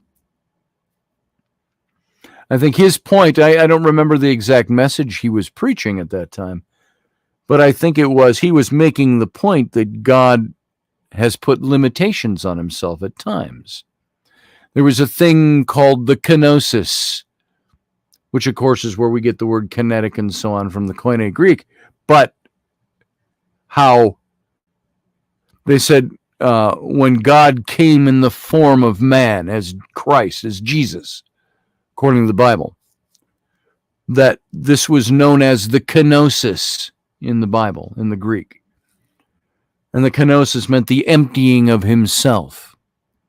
And so when God, the emptying of himself, of his godness, of his Godhead, retaining 100% God, yet being 100% man, the kenosis, the emptying of himself. And he used as an example of that, this thing of God has limitations, because when he took on the form of man, he limited himself to certain things. What did Jesus pray in the garden? He prayed to the Father, and he said, he says, I want this cup to pass from me. He says, don't make me drink of this cup. Let it pass from me. Nevertheless, not my will, but yours. This is what is written about what he prayed in the garden. So God deliberately limited himself in the form of his Son, according to the kenosis. Now, this is what we were taught in theology. So God did limit himself. He has limitations that are self-imposed. Limitations. In theology, one of the limitations of God was, could God not be holy? Decide to not be holy by the biblical definition of holiness. No, he couldn't. He was holiness, the embodiment of. Therefore, he could not choose to be unholy. So God limited himself. God had limitations. There was something, and I've talked about this once, I think, in one of the shows we did a while back, a long time ago. What we used to refer to in seminary as Stair-Step Dispensationalism, that each covenant that God brought to mankind was a new dispensation of God's working with mankind, God's relationship with mankind. And the first covenant, of course, was the Edenic covenant, the covenant that God creates with man in the garden. And then there's the Adamic covenant, the covenant he makes with Adam after the fall. Then after that, there is, I think it goes to the Abrahamic covenant. God's relationship to man changes with Abraham. Then there's different covenants all through. There's the Mosaic covenant, the Davidic covenant. Finally, all the way up to the Messianic covenant. And we called it Stair-Step Dispensationalism, because for each one of those covenants, it was a new dispensation of God's relationship to mankind. And it was a stair-step. The further it got out from the original, the easier it got to get closer to God. Further out, easier it got. Further out, closer to God. Further out from the original, closer to God. So it was stair-step dispensationalism. Finally ending in the covenant with his Son, the covenant of the age of grace, the covenant of you were saved through the shed blood of Christ. That was the covenant of God. And so we saw it go from the beginning. The Noahic covenant was one. Yep. Thank you, Matthew Sainsbury. There's all of them. You can go through all the different covenants. And so I think Morgan and others, it's God, no restrictions. Well, I think God has some restrictions. If he is the God that he says he is in the Bible, he has placed certain restrictions on himself. One of the restrictions I read about, and I've mentioned Philip Yancey's old book, Disappointment with God. is the title. And in that he states, when God gave man a free will, he placed a restriction on himself. Meaning free will, and he used this stair-step dispensationalism to a certain extent. He said God's love for humanity was like a parent, and it increasingly became more like a parent as he went on. Because when God created free will, he had created something he had never had to deal with before. And that was a creation that could tell him no. Because he gave them free will to choose. Now, he still controls the destiny according to evangelical Christianity. Well, God gave you free will, but that free will only goes so far as if you deny him, he will throw you into the lake of fire for all eternity. So is that really free will? If free will has a consequence. Does the exercise of free will has a consequence for going the other direction? Those are the questions. So, what wasn't shot in Technicolor? Oh, great looking 1950s cars in the remake, but not shot in Technicolor. Yeah. The original was Technicolor. That glorious, rich color in film.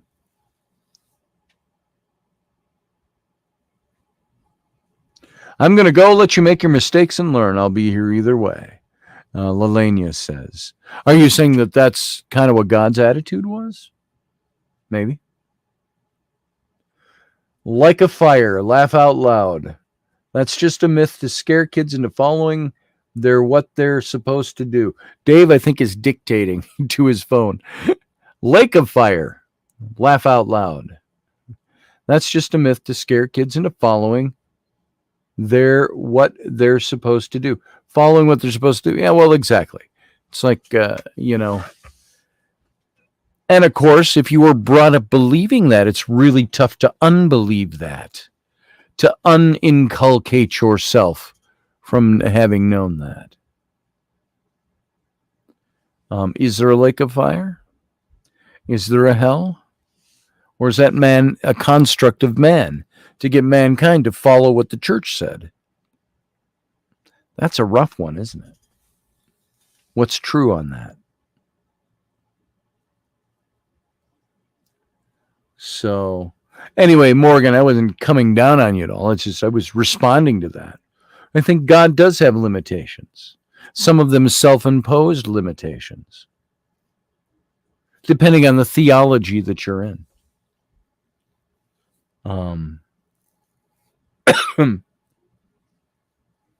Yeah, there was Tartarus with the Greeks. Yeah, there's other things to all other religions, too. Where do you go in Islam if you are not a believer in Islam? Do they have a hell the same way we do? I think I would know that, and I don't. I'm not recalling bringing up anything. Melania says, as a parent, that's my way with them. I have given you the tools, but I cannot make you follow my path. Right. And there are consequences if they don't follow your path. But are those consequences then eternal damnation, where the fire is not quenched and the worm dies not, and there's weeping and wailing and gnashing of teeth? Maybe for a child it's temporal. They might feel that way. But or is that way until, either, kids, you toe my line here. If you're going to exercise your free will and do your own thing, you're probably not going to end up being here very much longer. You're going to want to be somewhere else to exercise your free will. But you don't throw them into a pit of fire and vipers and endless torment. They have a hell. It's called 7-Eleven. Yeah. That's Islamic hell. 7-Eleven. Would you like a slushy with that? Yeah, there it is.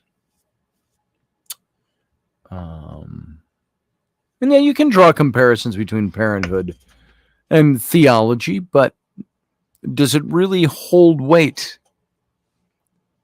And then you have to determine for your own faith what you're going to believe about that. What if it's true? What the Baptists say. Interesting.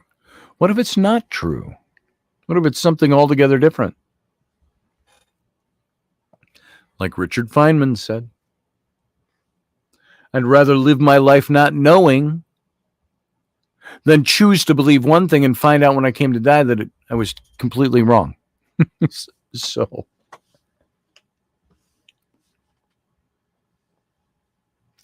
So,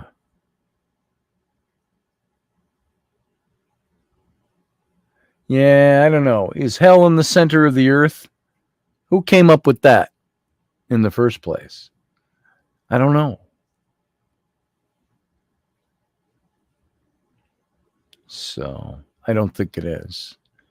Heaven, I don't think that's in the clouds either. I think you're talking different dimensions, if they exist the way we think they do at all. The afterlife is certainly a different dimension. There's no hell. There's no lake of fire. That's not how the afterworld works. But Dave, Uncle Dave, the only problem we have is none of us have been there yet and come back to go, okay, I got my report on the afterlife, and here's how it really works. None of us knows for sure. We just tend to have a very strong belief that that's either the way it is or that's not the way it is at all. That's the tough part. Can any of us really psychoanalyze God and say, I know who God really is and what he's really like too? Well, do we? The jinns say he's not the same. God is not the same as the originator or the creator. They're different beings. Is that deception? Is it real?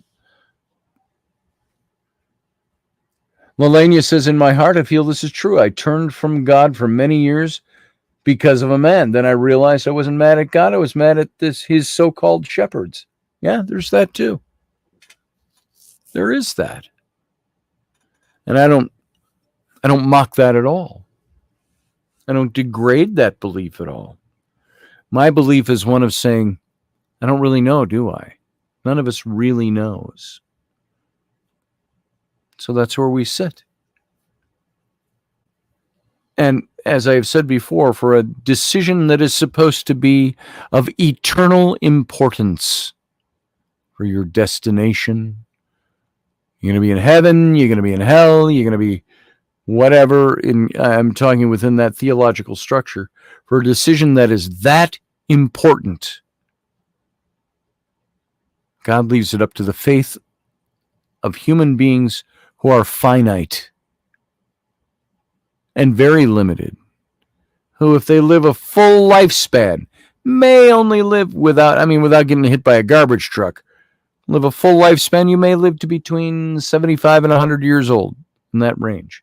What is that on the blip of the time clock when you consider infinity, eternity?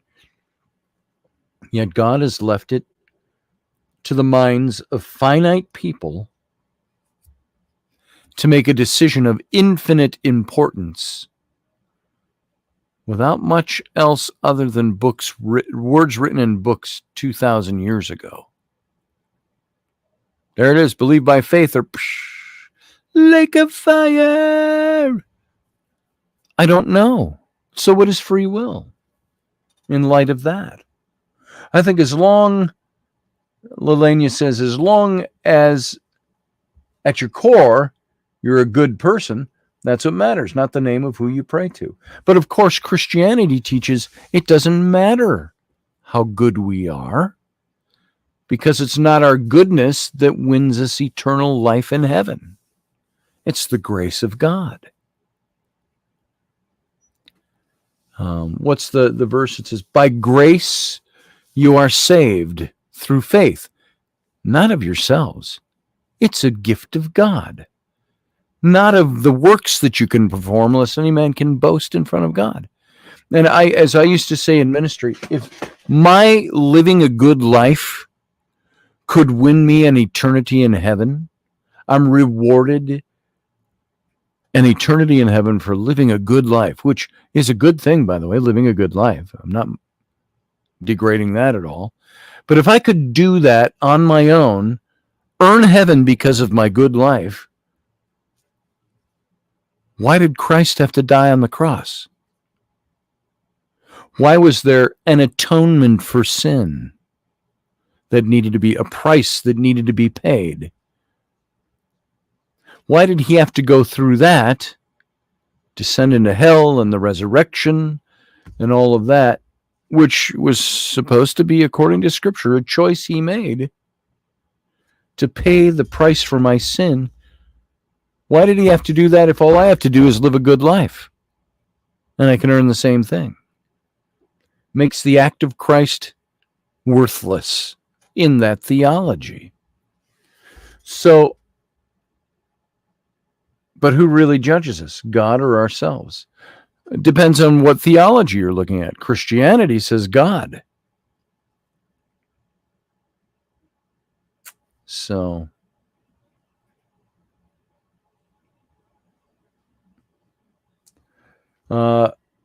you're saying you lead a good life. Sounds like pride. Well, there it is. A bit. If I'm leading a good life, but you got to be able to gauge yourself by something. Would any of you right now say I've lived a good life? If I were to die tonight, I have lived a good life that earns me eternity in biblical heaven.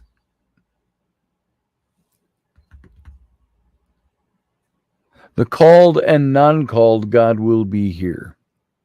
Not sure if I'm following you, Sean Strike. The called and the non-called. You're talking about the elect and the non-elect. That God's going to be here no matter what. Is that what you're saying, basically?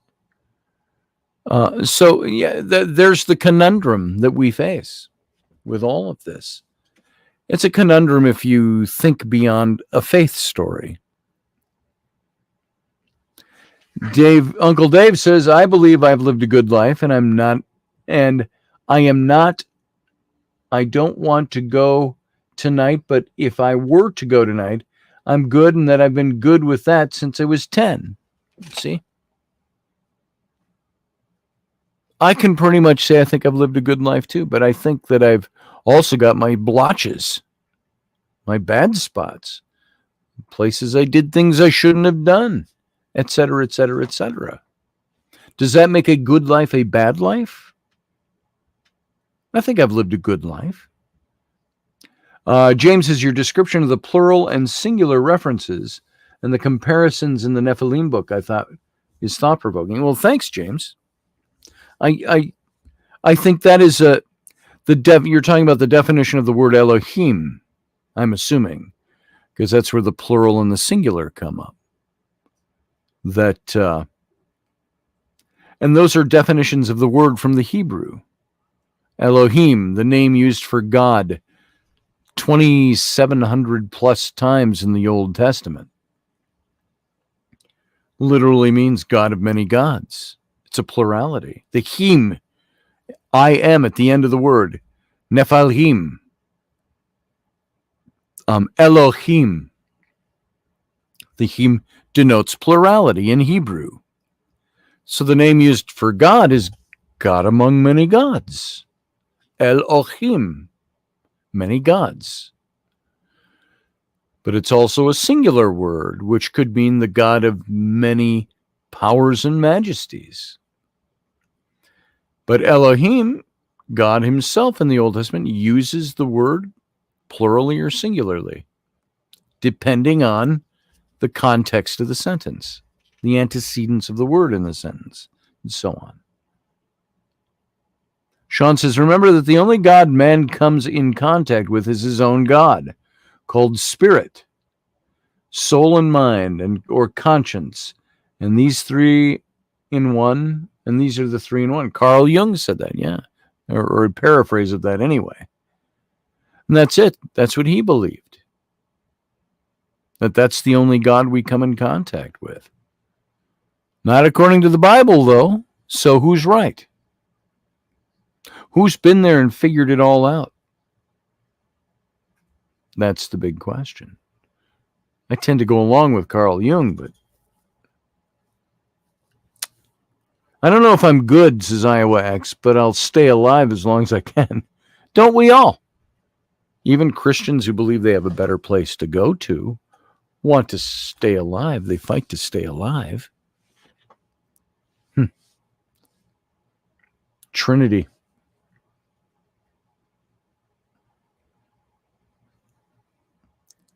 So,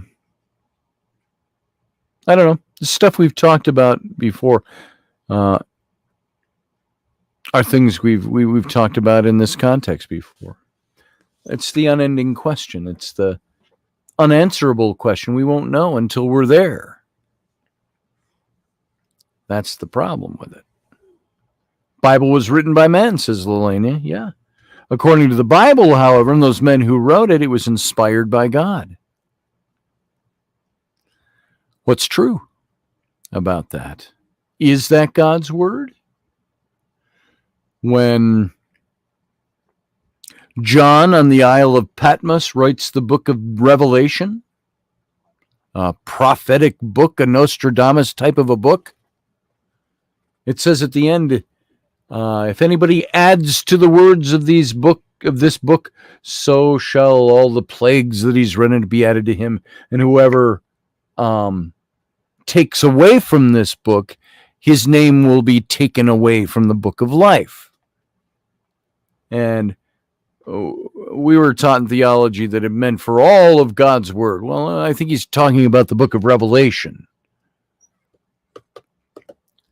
So, is that true?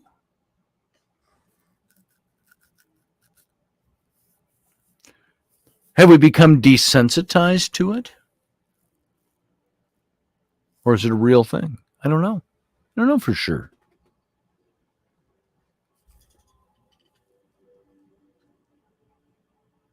Brian says, this is my first time here, and this has been different, and I've enjoyed the heck out of it. New subscriber here. Well, thank you, Brian. I'm glad you like. Now, you do know, I hope it was made very clear, the radio show is 1 hour, 9 to 10, basically. And then we come into the after show, which is this, where we get a little more casual. People can call in, too. We do that. Uncle Dave Potter, if he's free tomorrow night, he's going to be here tomorrow night with me in the after show. We try to do that on Fridays and put on a good dog and pony show for yous all here in the captain's cabin. We may even have a little rum to go around tomorrow. Let's see. Sounds like John has a strong copyright hand. Ain't that the truth, Iowa X? And if you plagiarize any words from my book, so shall all the plagues found in this book be thrown upon your head, and you shall burn forever. Amen. Oh, that's like reading the Lamentations from Monty Python and the Holy Grail. The Holy Hand Grenade. The counting of thereof shall be 3. 4 shall be right out. So, may you come on if you can. Well, let's see how tomorrow night goes, Matthew. Let's see. Morgan Snow, witchcraft. It's a curse. Now, do you believe that, Morgan Snow? What kind of witchcraft would you be talking about? Would that be, are you saying that facetiously or sarcastically or honestly? Or is there a brand of witchcraft you think that is a curse? I'm curious what you're speaking to, what you're referencing there. Lelania said, I don't mean to question everything, but I do. And I would question you and say, why? Because we don't have answers. That's why. We don't know for sure.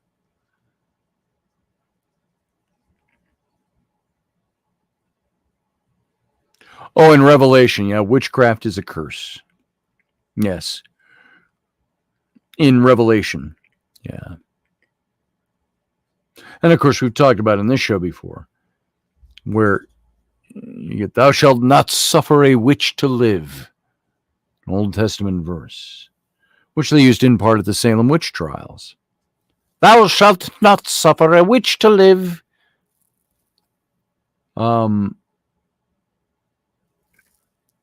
That, of course, is setting aside the fact that you'd think they had Hebrew scholars back then, because there was more than one word for witch in the Hebrew tongue. And when it talks about putting witches to death, where it says, thou shalt not allow a witch to live, in speaking about it, uses the word for witch, which is the evil sorcery that casts spells to do harm on other people, not the witch who is the herbalist or the witch who is the healer and so on, but the one who does evil. And it doesn't say you should put them to death. It says, thou shalt not let that witch live. And the meaning of the word in the Hebrew for live was live amongst you. Don't let somebody who casts evil spells on people to do them harm live amongst you in your community. It's what the actual literal amplification of that verse means in the Hebrew. Not, thou shalt not suffer a witch to live. Period.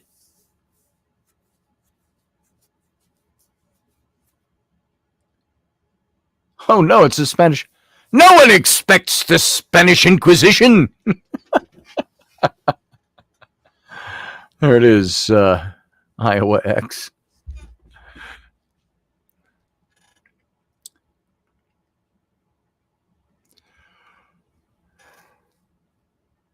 Excuse me. Oh, I'm yawning. You know what that means.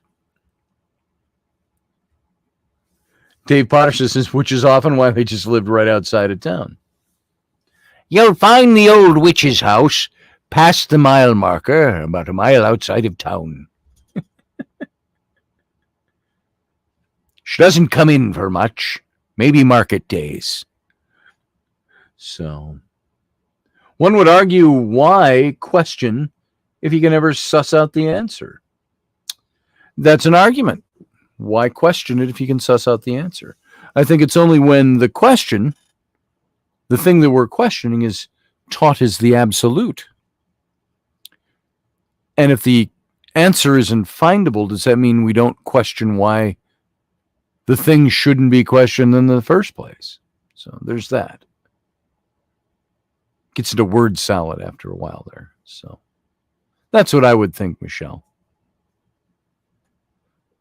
You argue the question. You ask the question. Because you want to know what the answer is. And if you can never really come up with the answer, why ask the question? Because I think it's a process. It's a process we have to go through. We may eventually come up with the answer, even though it might seem like there's never one to get. I don't know. Strange New Worlds. I didn't see the new one today, Uncle Dave. Not yet. I've seen the first two. They were very good. Yep, circular reasoning, Michelle, exactly. Why would you ask a question about something for which there is no answer? Because you have to ask the question. That's the circular reasoning. And then I would ask, why is there no answer? Is it an undiscoverable thing? Or is it we just have not yet had the means to find the answer, to discover the way to answer the question? And so it still remains a question of something that is as of yet unanswerable.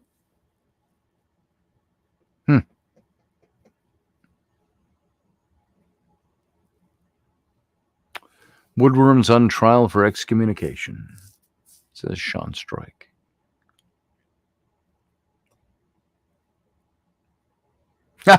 Nowadays, you can find witches.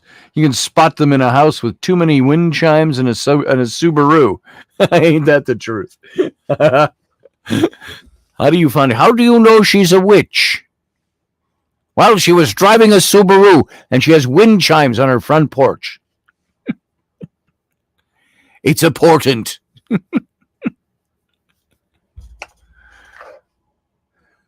Yeah, that's pretty good. Or they have lots of cats, like Morgan Snow. There you go. Got lots of cats? It's the witch's house. Round and round, says Michelle Cannon-Free. Absolutely. Sometimes that's just the way things are. So you have to push it aside. You just move on from it. It's an unanswerable question.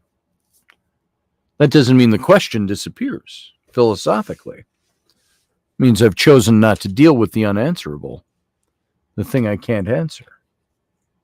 Or it's supposed to be one where say, God expects me to wrestle with this question. Well, why? Why wouldn't he just be clear about it? Hence, my issue. Morgan needs a Subaru. Do you have any wind chimes to go with those cats? There's always an answer if we listen. It may not be a clear answer, but yeah. Perhaps the still small voice issue. So, well, folks, I got an answer for one thing. Is it time to be done? Yeah, it is. I'm going to call it quits for tonight. And I want to thank you all for being here. And we spent an hour in the captain's cabin.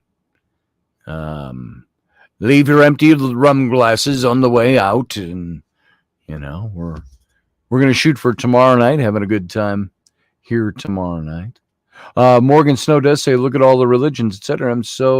I'm prepared in the afterlife. There you go. But they all hate each other, remember? All of those gods, they don't work together. Not the same guy or girl. God's a boy because God is a god. God's a boy's name. Anyway. I'm going to bed. It's Matthew Sainsbury. It's late. It's midnight there. So, thank you, Sean Stroik. Appreciate your being here. It's nighttime. Great discussion. Thank you, Scotty. And thank you, Lelania, for being here. Morgan Snow for being here. Dave Castle for being here. Had a bumper sticker that said, my other ride is a broom. There you go. There you go. That'd be my wife. All jokes aside.